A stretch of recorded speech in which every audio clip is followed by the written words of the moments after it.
नमस्कार दोस्तों, स्वागत है आपका आज के मुख्य समाचार में, जिसमें फटाफट से ले चलते हैं आपको सभी सुर्खियों की तरफ। लेकिन उससे पहले दोस्तों, अगर आप भी देश में बढ़ती महंगाई के लिए भाजपा को जिम्मेदार मानते हैं तो वीडियो को लाइक करके अपना समर्थन जरूर दर्ज कराइए दोस्तों। और दोस्तों, सुर्खियों में आगे बढ़ने से पहले लाल बटन को दबा के चैनल को सब्सक्राइब कीजिए और घंटी बजाकर कमेंट में लिखिए जय हिंद। फटाफट से चलते हैं सुर्खियों की तरफ। नुपुर शर्मा, जरूरत पड़ी तो उनको भेजा जाएगा नोटिस, दिल्ली पुलिस का बयान, वेरीफाई किए जा रहे हैं सबूत। जी दोस्तों, नुपुर शर्मा मामले में सुप्रीम कोर्ट की फटकार के दूसरे दिन बड़ी जानकारी सामने आ रही है।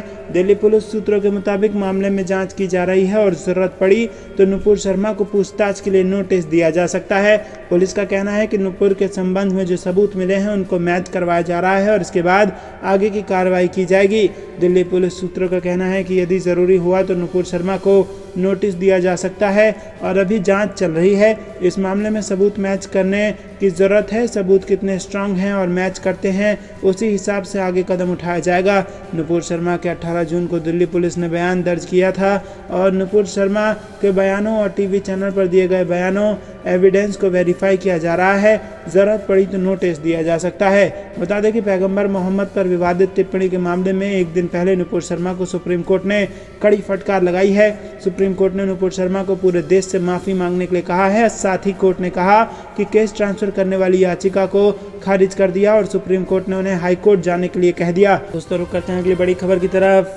राहुल गांधी पहुंचे केरला, प्रधानमंत्री मनरेगा की गहराई को समझ नहीं पाए, राहुल गांधी का पीएम मोदी पर बड़ा हमला। जी हां दोस्तों, केरल यात्रा के दूसरे दिन भी कांग्रेस नेता राहुल गांधी अपने संसदीय क्षेत्र वायनाड में मौजूद हैं और विभिन्न कार्यक्रमों में भाग ले रहे हैं और इस दौरान उन्होंने मनरेगा के कार्यकर्ताओं से मुलाकात की और उन्हें संबोधित किया। अपने संबोधन के दौरान राहुल गांधी ने कहा कि यूपीए की सरकार ने मनरेगा को संकल्पित, विकसित और लागू किया था और इसी के साथ उन्होंने कहा कि उन्हें याद है कि इसका पहली बार उल्लेख किया गया था, तब उन्हें काफ़ी प्रतिरोध का सामना करना पड़ा था। नौकरशाहों, व्यवसायियों ने कहा था कि ये पैसे की बर्बादी है।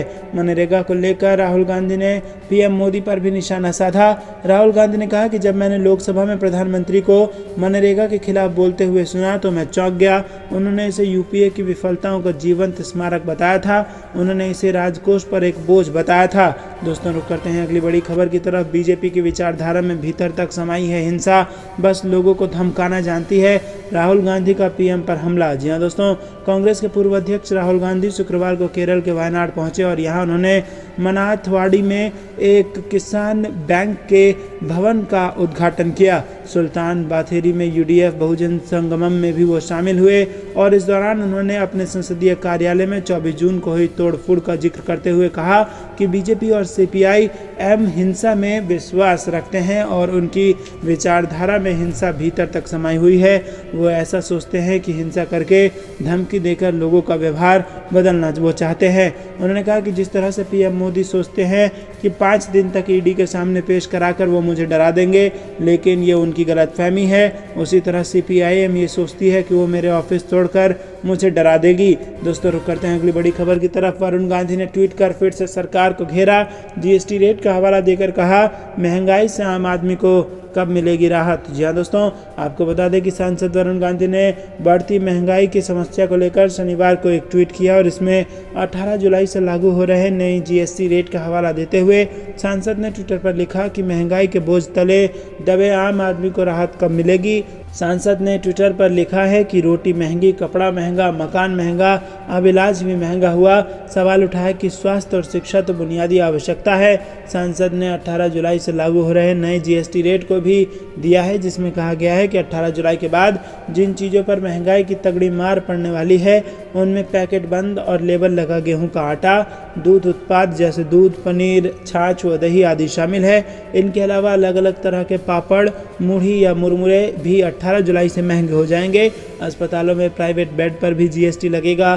सांसद इससे पहले शिक्षा के व्यवसायीकरण, घटते रोजगार के अवसर, प्रतियोगी परीक्षाओं में पेपर लीक होने जैसे मुद्दों पर सरकार को असहज करने वाले मुद्दे ट्विटर के माध्यम से उठाते रहे हैं। दोस्तों, रुक करते हैं अगली बड़ी खबर की तरफ। उदयपुर हत्याकांड को लेकर पवन खेड़ा ने केंद्र से किया सवाल, पूछा क्या इसे छिपाने के लिए दिए गए एनआईए जांच के आदेश। जी हां दोस्तों, आपको बता दें मोहम्मद रियाज अटारी दर्जी कन्हैया लाल के हत्यारों में से एक है जिसका सिर कलम किया गया था।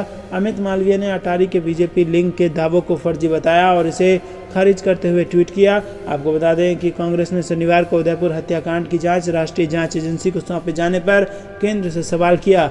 आरोपी रियाज अटारी और एक भाजपा नेता के बीच संबंध होने का दावा करने वाली कुछ मीडिया रिपोर्टों का हवाला देते हुए कांग्रेस नेता पवन खेड़ा ने कहा कि हमने उन दावों पर अपना शोध किया और हमें राजस्थान के भाजपा नेताओं के पुराने फेसबुक पोस्ट मिले जिनमें रियाज अटारी को बीजेपी कार्यकर्ता के रूप में उल्लेख किया गया था। खेड़ा ने कहा कि इससे ज़्यादा स्पष्ट क्या हो सकता है। रियाज अटारी बीजेपी नेताओं के कार्यक्रमों में मौजूद रहे। भाजपा नेताओं ने उन्हें भाई कहा। इस देश में क्या हो रहा है। कल सुप्रीम कोर्ट ने कुछ गंभीर टिप्पणियां की जिन्हें उदयपुर मामले में ताज़ा खुलासे के आलोक में फिर से देखा जाना चाहिए। कौन है नुपुर शर्मा, उनकी पहचान पार्टी ने स्थापित की है। उन्होंने भाजपा के प्रवक्ता के रूप में वो टिप्पणियां की और 10 दिनों बाद भी पद पर बनी रही। तो अगर सुप्रीम कोर्ट नुपुर शर्मा के खिलाफ कुछ टिप्पणी करता है तो वो टिप्पणी भाजपा के लिए टिप्पणी है, नुपुर शर्मा के लिए नहीं। तो दोस्तों, क्या आपको भी ऐसा लगता है कि सुप्रीम कोर्ट की जो टिप्पणी थी वो नुपुर शर्मा से ज़्यादा उसके लिए भाजपा को शर्मिंदगी महसूस करनी चाहिए? हाँ या ना में अपनी राय बताइए। रुक करते हैं अगली बड़ी खबर की तरफ। महाराष्ट्र के मुख्यमंत्री एकनाथ शिंदे के खिलाफ शिवसेना प्रमुख उद्धव ठाकरे ने की बड़ी कार्रवाई, पार्टी से शिंदे को निकाला बाहर। जी हाँ दोस्तों, आपको बता दें कि महाराष्ट्र में नई सरकार के गठन के बाद इस सरकार में मुख्यमंत्री बनने वाले एकनाथ शिंदे के खिलाफ शिवसेना अध्यक्ष उद्धव ठाकरे ने बड़ा एक्शन लिया है। उद्धव ठाकरे ने सीएम एकनाथ शिंदे को शिवसेना से बाहर निकाल दिया है। पत्र में उद्धव ठाकरे ने लिखा है कि पार्टी विरोधी गतिविधियों में शामिल रहने के चलते उन्हें पार्टी से निकाला जा रहा है। वहीं उद्धव ठाकरे ने एकनाथ शिंदे के नाम से एक पत्र जारी किया है। उन्होंने पत्र लिखा है कि हाल ही में ये देखा गया कि आप पार्टी विरोधी गतिविधियों में लिप्त पाए गए और इसके साथ ही पत्र में कहा गया कि आपने शिवसेना की सदस्यता छोड़ दी है। यही वजह है कि आपके खिलाफ ये कार्रवाई की जा रही है। पत्र में उद्धव ठाकरे ने कहा कि शिवसेना का पक्ष प्रमुख होने पर मैं अपने इस अधिकार का इस्तेमाल करते हुए एकनाथ शिंदे को पार्टी के सभी पदों से मुक्त कराता हूं।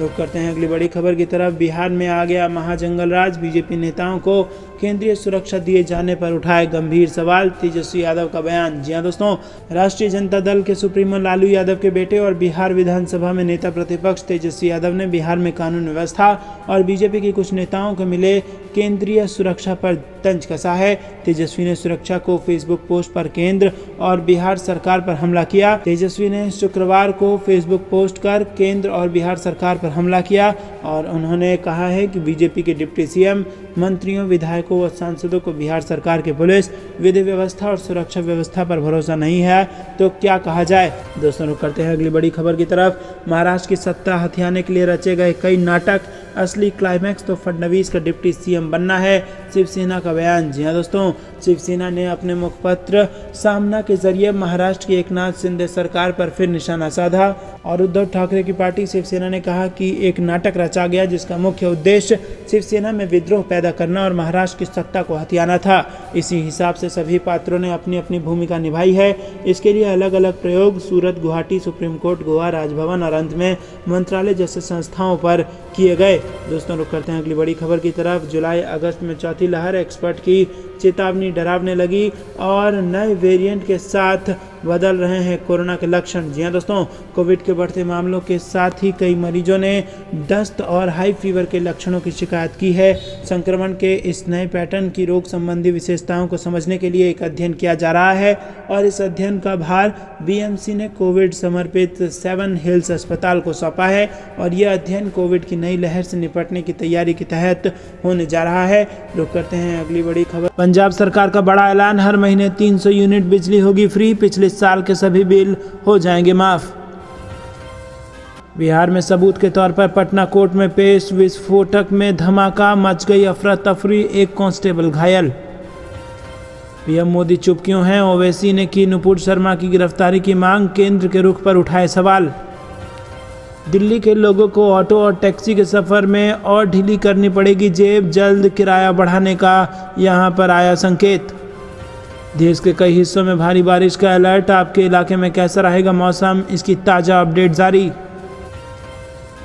सुप्रीम कोर्ट पहुंचकर बुरी तरह फंसी नुपुर शर्मा, कोर्ट ने सुनाई खड़ी खड़ी।